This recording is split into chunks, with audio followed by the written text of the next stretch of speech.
Hello, j'espère que vous allez bien. On est aujourd'hui le 1er juillet 2026, ça y est, on y est. Q2 vient de clôturer, donc on va regarder ça ensemble. On va regarder la clôture mensuelle, on va regarder également la clôture trimestrielle. Je vais essayer de faire pas très long parce qu'en fait, on va déjà constater l'action du prix sur le trimestre passé. En ce qui concerne la suite, il va falloir qu'on regarde un peu l'action du prix et comme dit Michael J. Huddleston, alias ICT, il va falloir maintenant attendre que le marché montre sa main. Mais avant de commencer, quelques informations importantes, ça va être très rapide. Déjà, évidemment, n'oubliez pas de vous abonner si c'est pas déjà fait, d'activer la cloche des notifications, de poster un commentaire à cette vidéo, enfin vous connaissez un peu le petit rituel. Deuxième information, et ça c'est quelque chose que vous allez retrouver sur mon compte X, j'ai négocié une offre avec un compte propre firme qui vient de sortir. Alors c'est un compte qui appartient au broker Apex Omni, qui est un de mes partenaires. J'ai sorti une vidéo hier, donc plutôt que de vous détailler cette offre, je vous laisserai la consulter. Simplement,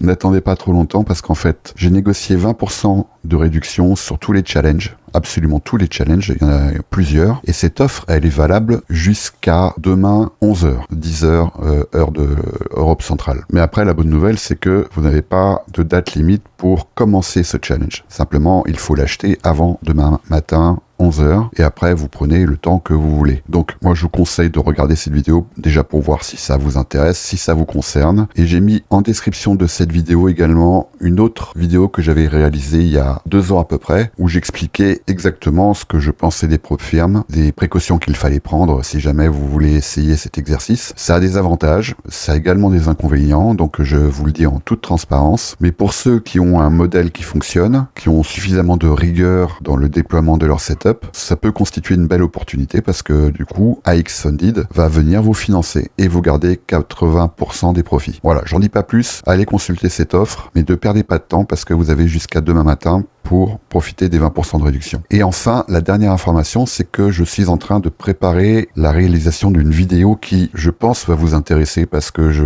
constate quand même qu'il y a beaucoup de questions qui concernent l'opportunité de se positionner maintenant ou non sur certaines cryptos, notamment Bitcoin, mais pas que. Et je vois bien que une des questions qui taraude beaucoup d'entre vous est de savoir est-ce qu'on est sur un bottom, est-ce qu'on est sur une zone de bottom. Alors évidemment, personne ne connaît l'avenir, mais là, ça fait maintenant à peu près 2 semaines, un peu plus de 2 semaines que je suis en train d'éplucher, de passer à la moulinette une quantité astronomique de data. Donc merci à mon agent IA de m'aider pour ce travail qui est vraiment un travail titanesque. Et je suis en train de récolter un ensemble de signaux faibles qui ne vont pas prédire le bottom, bien évidemment, mais qui vont permettre d'identifier les contextes dans lesquels un bottom peut se poser. Et c'est assez contre-intuitif, je dois avouer que les premiers résultats que j'ai sont assez surprenants parce que certains viennent vraiment casser les pattes à beaucoup d'idées reçues. Cette vidéo sera dans un premier temps réservée au salon VIP et aux membres de mon groupe Telegram privé. Et lorsque vous aurez regardé cette vidéo, vous serez en mesure de faire votre propre checklist afin de vous permettre d'identifier si le marché est en train de changer de régime ou en tout cas si les conditions sont là pour que le marché puisse changer de régime. Donc restez à l'écoute. Pour ceux qui sont dans les salons VIP et dans le groupe Telegram privé, évidemment, vous aurez une notification. Pour les autres, il va falloir attendre plus longtemps. Mais bien évidemment, si vous êtes abonné à ma chaîne, vous aurez une notification lorsque cette vidéo sera disponible. Alors, le marché. On va déjà commencer par regarder la clôture du mois sur le dollar. Et vous allez voir que lorsque on change de vision, lorsqu'on s'arrête pour étaler la carte sur le capot, on a quand même des informations qui sont très intéressantes. Déjà, on peut voir ici, en mensuel, que le dollar confirme cette fameuse structure de compression qui est vraiment éloquente. Donc, on est vraiment ici dans un contexte de compression du prix, compression de la volatilité. Voilà. Ici, la charte, elle est en mensuel. Ce qu'on peut observer, si on reste dans cette time frame, c'est qu'on a bien eu ici une prise de liquidité sur le plus haut de 2017, il faut remonter loin, et que là, on a bien eu ici un SMR, un Smart Money Reversal. Ici, la première jambe, et voilà ici la fameuse deuxième jambe, dans la mesure où ici pourrait se dessiner un Market Maker Sell Model. Si ce modèle est respecté, on a bien eu ici une consolidation sur ce Fair Value Gap trimestriel, et suite au travail de ce Fair Value Gap, et ici à cette structure de consolidation, on a bien ici une prise de liquidité, ce qui veut dire que, et c'est pour ça que je vous disais en début de vidéo qu'il va falloir attendre que le marché montre sa main. Il va bien falloir observer l'action du prix ici parce que si on a ce genre de mouvement, c'est-à-dire ici un displacement, il va falloir vraiment un displacement. C'est pas simplement une jambe baissière. C'est-à-dire un displacement, c'est quoi? C'est une impulsion baissière accompagnée d'inefficience et de fort volume, c'est-à-dire ici une bougie baissière vectorielle. Le market maker sell model nous indique à ce moment-là de venir se positionner sur cette deuxième jambe pour venir viser la consolidation qui a précédé ce smart money reversal. Je dis pas qu'on va y aller. Et à vrai dire, en l'état de certains indices macroéconomiques, pour l'instant, je serais étonné qu'on y aille. Mais est-ce que le marché m'a déjà étonné? Oui, plein de fois. Le marché, j'ai même envie de dire qu'il m'étonne tous les jours. En tout cas, on a ici, je vous laisserai regarder sur Google ou chercher Market Maker Sell Model, vous allez voir que c'est quand même assez explicite que le dollar est en train ici de nous marquer. Donc maintenant, il faut pas oublier qu'on est rentré ici dans Q3 et que si les séquences des quarterly shifts sont respectées, on sort d'un premier trimestre de reversal, un deuxième trimestre de consolidation, mais on a eu ici une anticipation de ce qui sera peut-être un trimestre de manipulation. Auquel cas, il va peut-être falloir revoir la temporalité de ce mouvement et il est possible dans ce cas que cette manipulation ait déjà commencé et qu'on vienne peut-être même travailler un peu plus haut ici, qu'on vienne consolider dans cette zone pour ensuite éventuellement venir travailler le bas de ce range. Donc je vais pas après vous réexpliquer la corrélation négative qu'on a priori entre le dollar et les risk-on, mais on peut considérer ça comme une sorte d'axiome, même si on a plein de contre-exemples, mais a priori, lorsque le dollar s'apprécie, les risk-on se déprécient et inversement. Donc voilà pour le dollar. Donc en l'état, prédire, non, c'est compliqué. Par contre, observer, oui, ça l'est. Et c'est ce qu'on va essayer de faire. Là, en tout cas, en ce début de mois de juillet, je pense qu'il va falloir vraiment regarder attentivement ce que propose le dollar. Si on regarde sur les indices, voilà l'action du prix en monthly. On sort de deux bougies haussières très impulsives et on a ici un doji. Alors, c'est un doji baissier ici, mais ça reste une figure haussière. Alors, ce qui est assez éloquent, ça l'est un peu moins sur Nasdaq parce que le Nasdaq est plus nerveux, plus impulsif. Mais si on regarde bien le SP500 et le Dow Jones, qu'est-ce qu'on peut observer ici en monthly avec cette mèche? On peut observer un immediate rebalance ici sur le Dow Jones et ici sur le SP500. Je vais pas vous expliquer ici ce que c'est qu'un immediate rebalance, vous chercherez ou vous demanderez à votre IA, mais c'est une figure très particulière. En tout cas, ici, dans ce contexte, c'est une figure haussière et on le voit ici également sur le Dow Jones, c'est également une figure haussière. Maintenant, si on regarde en trimestriel, on peut voir que l'action du prix sur le Dow Jones, elle est assez propre. On a eu une bougie trimestrielle très impulsive, mais le Dow Jones ne laisse quasiment aucune inefficience derrière lui. On en a eu une ici qui a été retravaillée et elle date de 2023, mais vous voyez que derrière lui, en trimestriel, on n'a aucune inefficience. Il s'apprête probablement ici à en marquer une,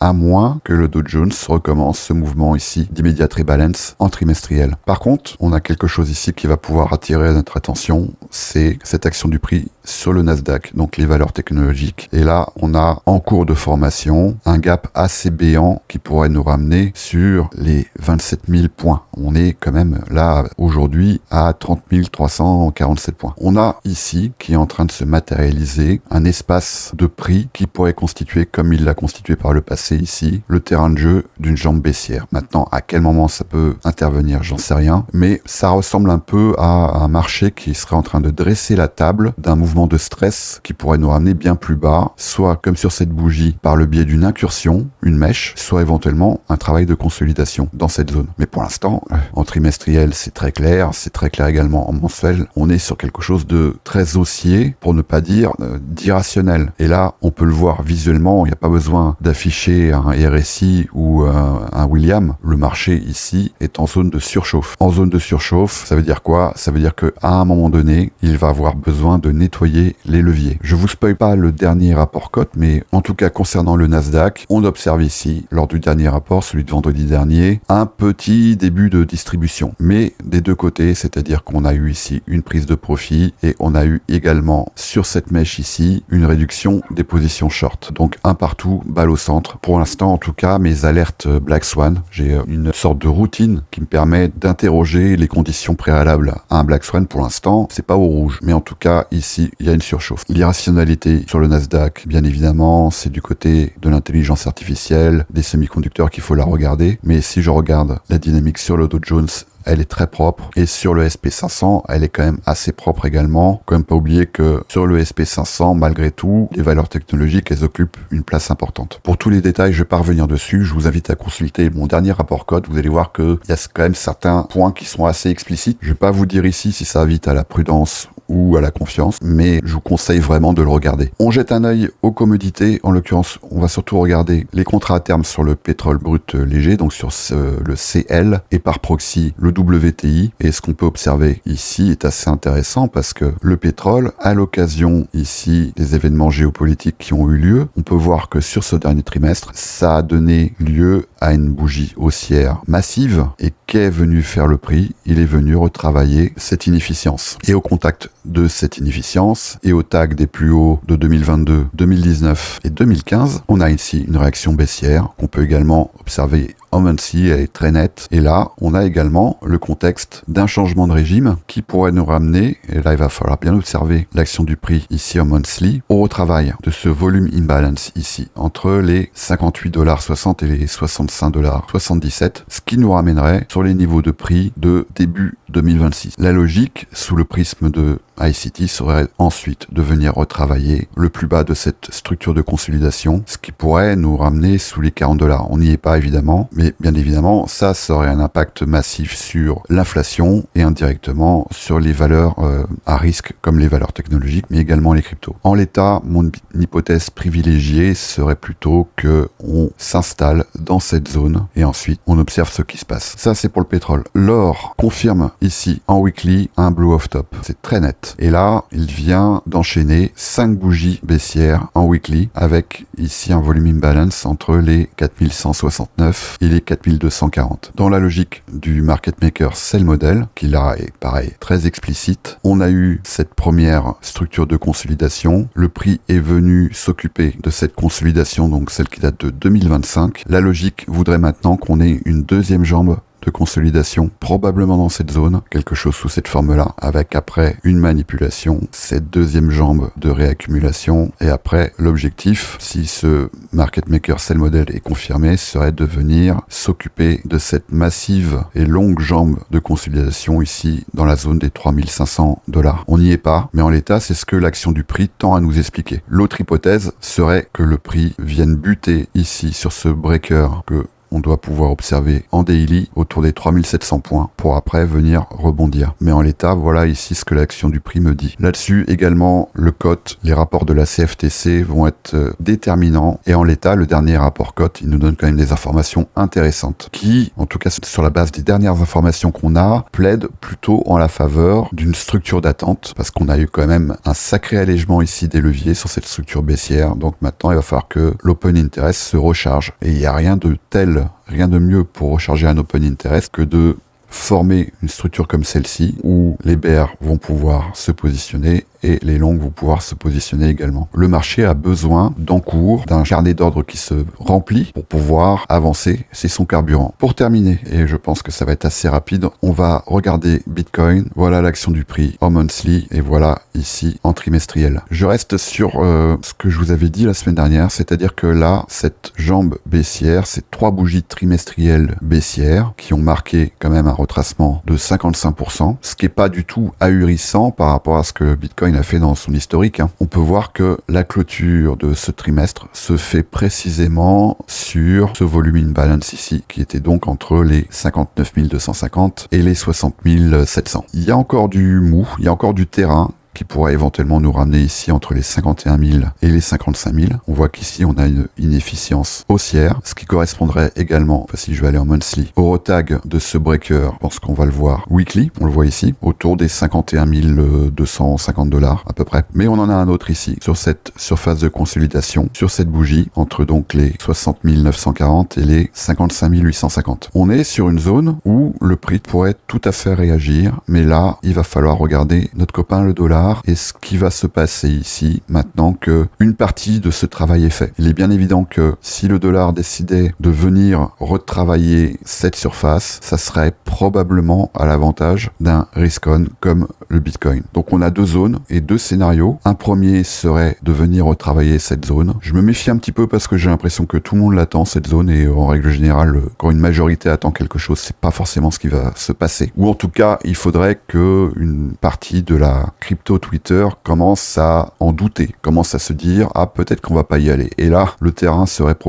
probablement favorable pour y aller. Je vois quand même beaucoup de monde en train de dire ça y est, on va attendre les 48 000, j'ai mes ordres à 48 000, on va y aller. Donc je me méfie des consensus. Donc on pourrait tout à fait ici avoir un bounce dans cette zone pour à minima venir retravailler cette jambe baissière ici. Et pourquoi pas s'installer un petit peu dans cette zone et venir retravailler ce qui était jusqu'à présent l'équilibrium de ce range qui a été cassé par le bas, qui pourrait tout à fait nous ramener dans la zone des 70 000 à peu près. Voilà en gros. Bon, là c'est plutôt un constat qu'on vient de faire à la lecture des dynamiques mensuelles et trimestrielles. Maintenant on est en début de mois, on est en début de trimestre, donc j'ai surtout pas de conseils financiers à vous donner. Si je devais en donner un seul, ça serait plutôt de ne pas se précipiter et d'attendre un peu, de voir ce que l'action du prix va nous réserver. Du côté du dollar, évidemment, de certains indices macroéconomiques, comme les taux à moyen terme, les taux à 2 ans, les taux à 10 ans, à 30 ans, le VIX, qui tend, on le voit bien ici, à se contracter, l'action du prix sur le pétrole, qui sera, comme c'est le cas depuis maintenant plusieurs mois, le révélateur de la tension géopolitique qu'on peut avoir notamment avec le détroit d'Ormuz. Un autre conseil que je vais pouvoir vous donner, c'est de suivre attentivement les rapports cotes que je publie tous les vendredis parce que notamment à travers le modèle Quota que je publie également tous les vendredis, on a souvent des signaux faibles qui laissent penser, et ça a toujours été le cas et ça le sera à mon avis encore longtemps, que certains ont des informations avant nous, avant qu'on les ait. Et donc le déploiement de ces capitaux, lorsqu'on sait les regarder et lorsqu'on sait où regarder, nous donne souvent des informations qui sont justement capitales. Donc ce rapport cote, il est disponible gratuitement. Vous pouvez y accéder dans le salon VIP du Trône, vous pouvez y accéder dans mon groupe Telegram privé. Ce sont des informations qui sont factuelles et lorsqu'on sait les lire, lorsqu'on sait les analyser, comme a pu le faire Larry Williams lors de son record imbattu jusqu'à présent de 1987 où il a réalisé 11 000% dans l'année, que la rationalité paie, l'émotion ruine. Alors faites le bon choix. C'était James Moore, force et honneur.